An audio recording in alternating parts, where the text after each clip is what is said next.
हम बात कर रहे हैं लगातार संसद में ये जो टकराव बना हुआ है महिला आरक्षण को लेकर के, क्या ये सरकार दूर कर पाएगी, क्या ऑपोजिशन इसमें साथ देगा?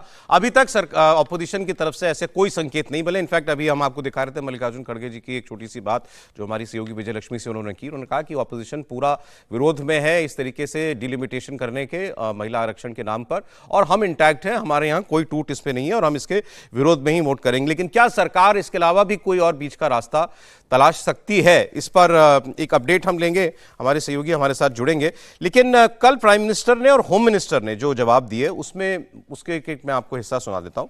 प्राइम मिनिस्टर मोदी ने कल ये कहा कि किसी के साथ अन्याय नहीं होगा, यह हमारी कमिटमेंट है, किसी के साथ नाइंसाफी नहीं होगी। मैं इसके लिए गारंटी शब्द, वादा शब्द या कोई और शब्द जिससे भी संतोष होता हो अपोजिशन को, वो इस्तेमाल करके ये बात कहने के लिए तैयार हूं। ये बात वो संदर्भ में कह रहे थे कि किसी राज्य के साथ कोई सीटें कम या कम बढ़ें तो वैसा कोई नुकसान उसका नहीं हो। सुने। दक्षिण हो, उत्तर हो, पूर्व हो, पश्चिम हो, छोटे राज्य हो, बड़े राज्य हो, मैं आज एक जिम्मेवारी से कहना चाहता हूं कि निर्णय प्रक्रिया किसी के साथ भी भेदभाव नहीं करेगी। ये निर्णय प्रक्रिया किसी के साथ अन्याय नहीं करेगी।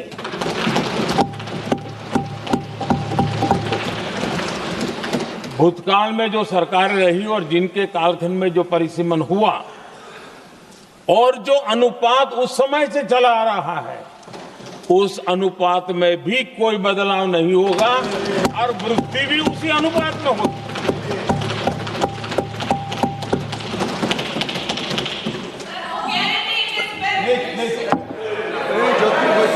अगर गारंटी शब्द चाहिए तो मैं गारंटी शब्द उपयोग करता हूं।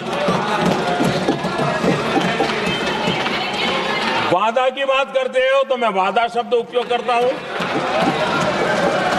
अगर तमिल में कोई अच्छा शब्द हो तो वो भी मैं बोलने के लिए तैयार हूं।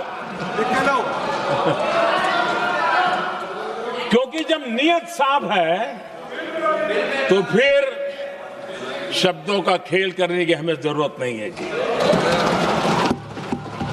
तो ये प्रधानमंत्री ने इस पर अपनी प्रतिबद्धता और कमिटमेंट दिया उन्होंने कि किसी के साथ कोई नाइंसाफी नहीं होगी, जो अनुपात अभी है राज्यों का वही अनुपात बना रहेगा। इसको फिर होम मिनिस्टर ने उदाहरण के साथ कल समझाया कि इस स्टेट का अभी इतना परसेंटेज रिप्रेजेंटेशन है लोकसभा की टोटल सीटों में, आगे भी वो उतना ही रहेगा।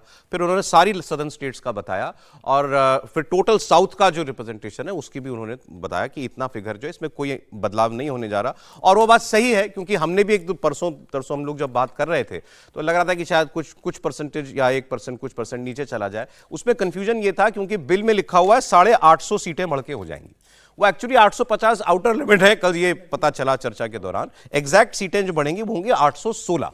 तो जब आप 816 से और आज के 543 में इनके बीच में तुलना करेंगे तो एग्जैक्ट अनुपात रहेगा, कोई नुकसान किसी राज्य का नहीं होने जा रहा बिल्कुल भी। हाँ, तो इसलिए कोई ये बात बिल्कुल सही है जो वो कह रहे हैं, 550 है राउंड अप। जी हाँ, तो किसी के प्रोपोर्शन में कोई कमी नहीं होने जा रही है किसी भी राज्य के। तो ये बात तो, ये आरोप तो गलत है। खैर डिलिमिटेशन वगैरह सब अपनी बात जो है वो दूसरी बात जो है वो हो सकती है। तो लेकिन अगर तो ये एक बड़ा विरोध जो है सर, ये तो गिर जाता है ना कि किसी राज्य का नुकसान हो रहा है इसमें।